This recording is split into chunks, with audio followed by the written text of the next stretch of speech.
Welcome to a full in-depth tutorial for Jarvan Jungle. Today we will be going over the following, and there's also timestamps if you want to jump to a specific section. The pros of playing Jarvan Jungle is that he has amazing early ganks and snowball potential, he has great engage and is very versatile. The downside is that he's easy to juke and then relies on having follow-up from his team. Passive. Jarvan's attack deals current health physical damage, and you can easily see the cooldown by the circle around the enemies.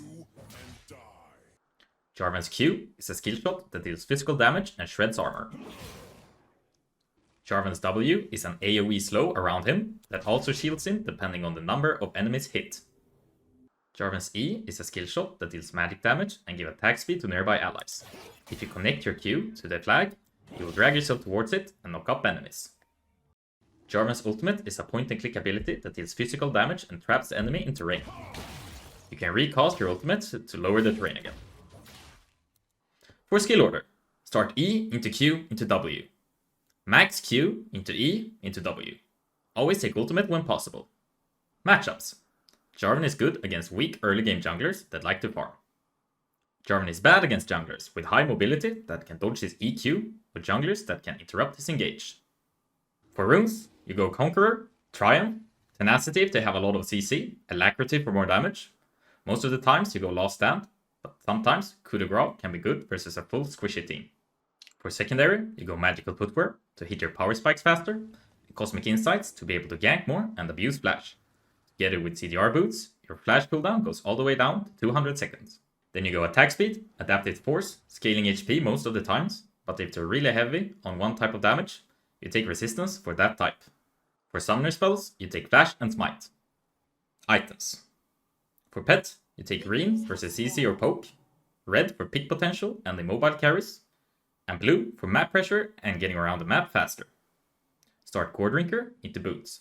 Get plated steel caps versus heavy AD auto attackers, Merc Treads versus heavy CC teams, and Ionia boots for early pressure and snowball potential. Most of the times, I would recommend Ionia boots. After that, you go Spear of Shojin into Frozen Heart.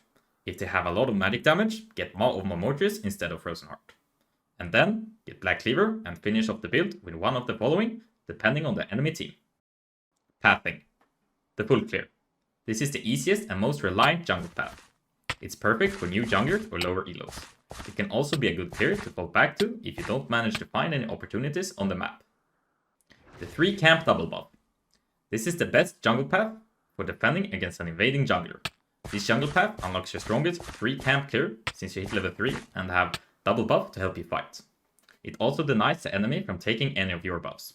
Do this jungle clear if you're up versus a strong invader like Nidalee, Kindred or Graves. Or if you play in higher elos like Masters and above, since invading is a lot more common there. The 3 camp quadrant. This is my personal favorite jungle path, which is great for all elos and matchups since it's so versatile. You start clearing all 3 camps in one of your quadrants, which will always get you to level 3. From here on, you have 4 choices. 1. If you don't see any gank opportunities and your laners don't have prio, continue into a full clear. 2. You can gank or tower dive. 3. If you don't see any gank opportunity, but your laners have prio, you can invade the enemy jungle. 4. If they invade your other side of the jungle, you can go into their jungle and start vertical jungling.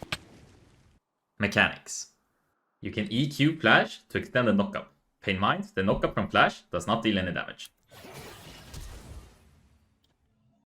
You can EQ while being snared or rooted. You can buffer your EQ when getting hit with a stun.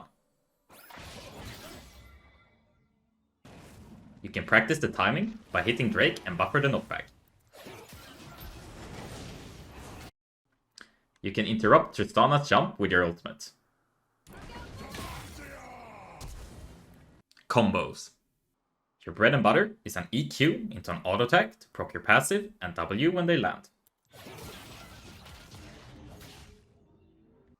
You can EQ Flash to catch carries in teamfights. Remember, since the knockup from Flash doesn't deal any damage, you need follow-up damage from your team.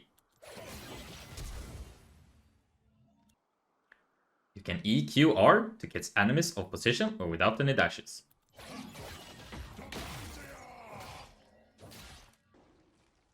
If you can catch someone off guard, your maximum damage combo looks like this.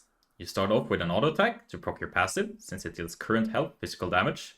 Then you EQ into another auto attack and finish it off with your ultimate.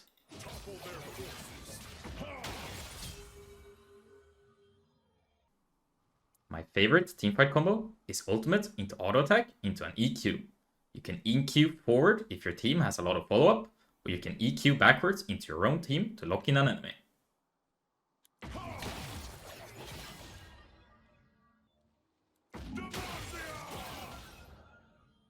Ganking. Keep track of the enemy flash timers. An enemy without flash usually guarantees a free kill. If they have no dash, just walk up and flash W to apply the slow. If they flash away, just EQ after them. If they don't flash, just finish them off with autos. If you catch them off guard or the dash is on cooldown, just EQ into W when they land. Remember to always keep spamming auto attacks because you get a lot of attack speed from your E.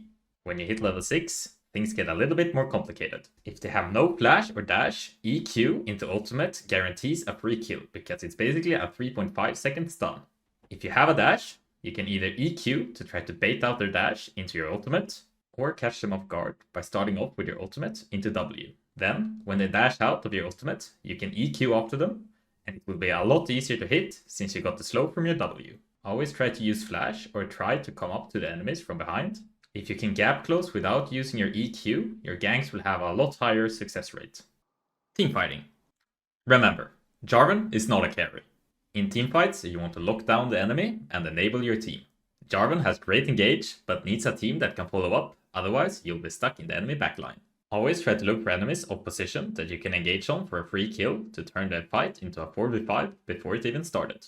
The best way to do this is to EQ flash into ultimate on one of the enemy carries. But remember, since you don't get any damage from the EQ flash, you need some follow-up to get enough damage for the kill.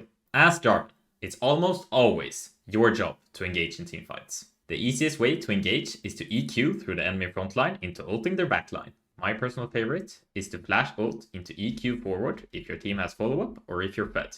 But you can also EQ backwards if you're low on HP or the enemy has a lot of burst. This way, you can effectively lock down an enemy or more for 3.5 seconds while your team finishes them off, while also blocking the enemy team from helping.